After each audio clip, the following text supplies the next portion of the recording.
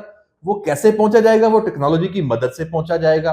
تو وہ یہی پروسیس ہے جس پہ پاکستان میں یہ بہت ایک اہم تھا، ہمیں بہت پہلے کر لینا چاہیے تھا لیکن اب کیا گیا ہے۔ تو اس کا رزلٹ کیا نکلا کہ ابھی ہماری امپروومنٹ دنیا مان رہی ہے، اور یہ بہت ہی غیر معمولی چیز ہے۔ اس کو سینسرشپ اور اس کو سائبر سیکیورٹی کو بالکل الگ کر کے دیکھنے کی چیز ہے۔ سینسرشپ تو سائبر سیکیورٹی کے علاوہ بھی ہے، پوری دنیا میں رہی ہے، بہت سارے ممالک میں ہے، میڈیا کی ہے، آپ عام جو آدمی ہے وہ کوئی بات نہیں کر، پوری دنیا میں اس میں اچھا اس کی بھی اپنی گڈ اینڈ بیڈ ہیں کہ کیا ہونا چاہیے کیا نہیں ہونا چاہیے، وہ ایک علیحدہ ڈبیٹ ہے۔ یہ اس میں آپ دیکھیں کہ یہ جو اقوام متحدہ ہے اس کی جانب سے انفارمیشن اینڈ کمیونیکیشن جو ٹیکنالوجی ہے اس کے لیے اپنی ایک خصوصی ایجنسی کے ذریعے یہ رپورٹ ہے، اس میں یہ انکشاف کیا گیا کہ اس میں سعودی عرب ٹاپ پہ ہے۔ اچھا ہم عام فہم میں بات کرتے ہیں تو ہم کہتے ہیں کہ جی سعودی عرب تو جناب وہاں تو کوئی آزادی ہی نہیں ہے، لیکن یہ تصویر کا دوسرا رخ ہے۔ اس کو ایک مثبت اور بہتر سائبر سیکیورٹی کے حوالے سے قرار دیا جا رہا ہے، وہاں وہ ٹاپ پہ ہے۔ کیوں؟ کیونکہ اس نے گلوبل سائبر سیکیورٹی انڈیکس کے جو اعلیٰ ترین جو زمرہ ہے، رول ماڈل، اس میں سرکردہ ماڈل کا اس کی حیثیت ہے، اور یہ 190 سے زیادہ ملکوں میں جو سائبر سیکیورٹی کے اقوام متحدہ کا عزم ہے یہ اس کے حوالے سے ہے۔ اس کے مختلف اشاریے ہیں کہ اس کے پوائنٹس ہیں، یہ درجہ بندی ایسے نہیں ہو جاتی، مختلف سٹیجز ہیں۔ اس میں کیا اقدامات ہیں؟ میں نے جیسے پہلے بات کی، قانونی اقدامات ہیں کہ آپ سائبر جو کرائم ہے وہ اس کے حوالے سے قانون سازی ہو۔ پاکستان میں اب یہ قانون سازی ہو چکی ہے، اس کو مزید بہتر کیا جا رہا ہے اور یہ عمل جاری ہے اور یہ جاری رہنا چاہیے۔ FIA سائبر کرائم ونگ آپ کے سامنے ہے، اس کے علاوہ پولیس کے بھی سائبر کرائم یونٹس بن چکے ہیں اور ادارے بھی اس میں اپنا کام کر رہے ہیں۔ FBR، ہر ادارہ جاتی بنیاد پہ سائبر سیکیورٹی کو اپنایا جا رہا ہے۔ مختلف جو اس میں درجہ بندیاں ہیں، ہماری جو افواج ہیں، سیکیورٹی فورسز ہیں، انہوں نے بھی بڑی امپلیمنٹیشن کی ہے اس میں کہ آپ کے جو افسران ہیں، جوان ہیں، وہ یہ سٹیپس نہیں لے سکتے، اس طرح کوئی میسیجز آئیں یا سوشل میڈیا پر ان کی پریزنس اور چیزیں، تو اس لیے کیونکہ دشمن کی تو نظر ہوتی ہے ان چیزوں پہ، یہیں سے ہی وہ آپ کے اندر گھستا ہے۔ تو جیسے آپ کے پاس اکثر یہ بھی تھریٹس، اب تو PTA بھی اس میں بہت اس کا ایک رول ہے، بلکہ کلیدی رول ہے۔ آپ کو یہ میسیجز آتے ہیں، ان کو سیریس لیا کریں۔ جب آپ کو انسٹرکشنز آتی ہیں کہ بھائی اس طرح کے لنکس آپ کے پاس آتے ہیں، ان کو کلک نہ کریں، فارورڈ نہ کریں، جس کا آپ کو سورس نہ پتا ہو کہ یہ کیا ہے، اس کے اندر کیا چیز ہے، بالکل، کیونکہ آپ کمپرومائز ہو جاتے ہیں آپ کی ڈیوائس۔ ان جو آپ کو لنکس بھیجے جاتے ہیں ان کے اندر ایسے مالویئر، ایسی جو ٹیکنالوجی، ایسے وائرس ہوتے ہیں، آپ کا فون، آپ کی ڈیوائس کمپرومائز ہو جاتی ہے، اس کا کنٹرول کسی اور کے پاس ہو جاتا ہے۔ آج ہی ہمارے ایک جرنلسٹ دوست ہیں، ان کی طرف سے میسیج ہمیں کنوے ہوا کہ بھائی ان کے واٹس ایپ کو ہیک کر لیا گیا ہے، اور اب اگر اس سے آپ کو کوئی ایسا ویسا میسیج آئے تو آپ نے اس کو یہی سمجھنا کہ وہ نہیں ہے۔ اور پھر اس کے بعد ہمارے واٹس ایپ گروپس میں ہمارے بہت سارے دوستوں نے یہ بتانا شروع کر دیا کہ اسکرین شاٹ بھی شیئر کیے کہ جناب ہمارے جو دوست ہیں ان کی طرف سے وہ جو ہوتا ہے کام آج کل کے پیسے مانگنا، کوئی اور ہیلپ لینا، تو یہ ایک جسٹ اس کی شکل ہے یہ سائبر سیکیورٹی بریچ کی۔ تو یہ اس سے ابھی ہمیں بچنا بھی ہے، اور یہ صرف ریاست کی ذمہ داری نہیں ہے، آپ کی اور میری، ہم سب کی ہے۔ ریاست نے قوانین بنانے ہیں، امپلیمنٹیشن کرنی ہے، ہمیں ان کو سپورٹ کرنا ہے، ان پہ عمل کرنا ہے۔ تو یہ قانونی اقدامات ہو گئے، ریگولیٹری اقدامات۔ اچھا پھر اس میں جو قومی حکمت عملی ہے، نیشنل جو ایشوز ہیں، قومی سلامتی سے متعلق معاملات ہیں، اس میں پھر سزا اور جزا کا عمل بھی ہے. ظاہر سی بات ہے جب آپ کو بتا دیا گیا کہ بھائی اپنی آپ جانے انجانے میں کوئی ایسا قدم نہ کر لیں کہ ریاست کو آپ نقصان پہنچا دیں, تو اس حوالے سے بھی ہے. مختلف جو ادارہ جاتی جو معاہدے ہیں وہ اس میں ہیں, نجی شعبوں کے ساتھ شراکت داری ہے, اس میں یہ تعاون کے اقدامات ہیں, یہ بھی اسی رجیم میں ہیں. یہ سائبر سیکورٹی کے اقدامات کے حوالے سے تکنیکی اقدامات ہیں, وہ تو آپ اپنے ایسے سافٹ ویئر اور ایسی چیزیں وہ آپ اٹھائیں, جیسے فائر وال لگا لی یا کوئی اور چیز ہے کہ آپ کو پتا ہو کہ یہ ہو کیا رہا. کسی کو پکڑنا تو ہے نا, کہ جو اس میں مجرم ہے, یہ مجرم بھی اتنے ہی مجرم سخت ہیں جو کسی کا قتل کر دیں. یہ اس سے کم کا جرم نہیں ہے دنیا میں. ہراسمنٹ کرنا یہ تو بہت ہی عام سی بات ہے. تو ڈیٹا سیکیورٹی اس وقت دنیا میں سب سے اہم ہے.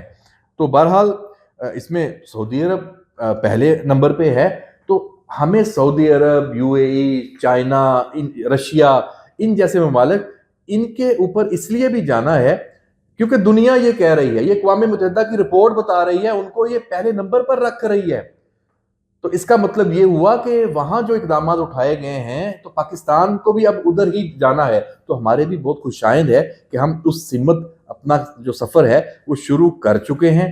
یہ بہت خوش آئند ہے. اس سائبر سیکورٹی کے حوالے سے اس انڈیکس میں جو پاکستان کا آگے آنا, جو ہمارے حکومتی اقدامات اب اٹھائے جا رہے ہیں, اس میں اب سب کو تعاون کرنا ہے. اور جو منفی پروپیگنڈا ہے, منفی پروپیگنڈا کون کرتا ہے سائبر سیکورٹی کے حوالے سے جو اقدامات ہیں ان پر, وہ لوگ کرتے ہیں جو چاہتے ہیں کہ یہ ملک, یہ ریاست, یہاں کے عوام سائبر سیکورٹی کے حوالے سے کمزور ترین پوزیشن پر رہیں, تاکہ وہ ان کمزوریوں کو استعمال کر کے اس ملک کے خلاف جو ان کے عزائم ہیں اس کو وہ آگے لے کے جائیں. ہمارے دشمن بھی ہیں, اور اس میں جو عام جو نقصان پہنچانے والے عناصر ہیں, جرائم پیشہ, وہ بھی ہیں. تو ریاست کے دشمن بھی اس میں شامل ہیں, اور عام آدمی کا جو جرم کی راہ اختیار کی ہوئی ہے جس نے سائبر سیکورٹی, کیونکہ بہت آسان ہے, آپ افریقہ میں بیٹھتے ہیں, کہیں اور بیٹھ کے آپ پاکستان میں یہ کام کر لیتے ہیں, جرم کر لیتے ہیں. تو جناب یہ ایک بہت بڑی خبر ہے جو پاکستان میں یہ امپروومنٹ آئی ہے. تو میں نے کہا کہ اس سائبر سیکورٹی کے اوپر آج ہم یہ ایک ویلاگ کریں اور بات کریں. آپ نے, ہم نے, سب نے بچنا ہے, اور حکومت جو بھی اقدام اٹھاتی ہے اس کو سپورٹ کرنا ہے. ہاں, اگر اس میں کوئی سینسرشپ کا ایلیمنٹ آ جاتا ہے تو آپ کا, میرا, سب کا رائٹ ہے اس پہ بات کریں, لیکن سینسرشپ کو اور سائبر سیکورٹی اقدامات کو ہمیں الگ کر کے دیکھنا ہے. ہمیں ان کو ایک نظر سے نہیں دیکھنا, ورنہ اگر سینسرشپ کی ہم اتنا پروپیگنڈا, اتنا شور شرابہ کریں, حکومت گھبرا جائے اور سائبر سیکورٹی کے جو ناگزیر اقدامات ہیں ان سے پیچھے ہٹ جائے, کمپرومائز کر جائے, نقصان کس کا ہے؟ آپ کا ہے, ہمارا ہے, ہمارے بچوں کا ہے, نئی نسل کا ہے, ریاست کا ہے. تو ہمیں اس سے اپنے آپ کو محفوظ رکھنا ہے اور اس میں تعاون کرنا ہے. اجازت دیجیے, اللہ حافظ.